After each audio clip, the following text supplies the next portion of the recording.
Reading furnishes the mind only with materials of knowledge. It is thinking that makes what we read ours. I have always thought the actions of men, the best interpreters of their thoughts.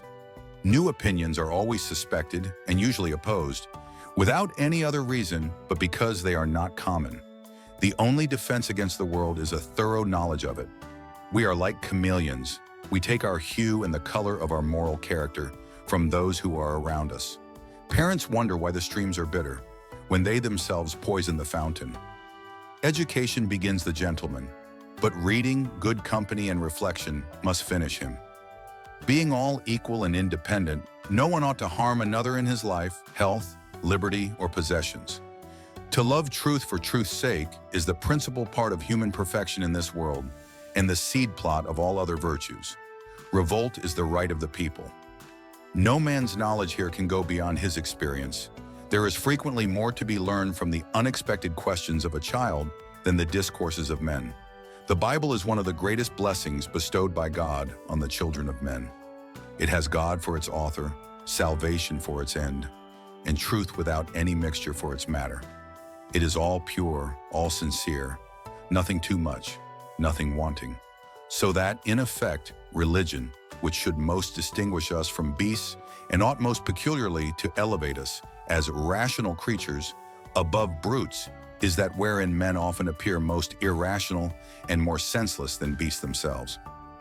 All wealth is the product of labor. To prejudge other men's notions before we have looked into them is not to show their darkness, but to put out our own eyes. What worries you masters you? The great question which, in all ages, has disturbed mankind and brought on them the greatest part of their mischiefs, has been not whether be power in the world, nor whence it came, but who should have it. Our business here is not to know all things, but those which concern our conduct. Reverie is when ideas float in our mind without reflection or regard of the understanding. Few men think, yet all will have opinions. Hence, men's opinions are superficial and confused. A sound mind and a sound body is a short but full description of a happy state in this world. He that has these two has little more to wish for, and he that wants either of them will be little better for anything else. Men being, as has been said, by nature all free, equal, and independent, no one can be put out of this estate and subjected to the political power of another without his own consent. One unerring mark of the love of truth is not entertaining any proposition with greater assurance than the proofs it is built upon will warrant fortitude, is the guard and support of the other virtues.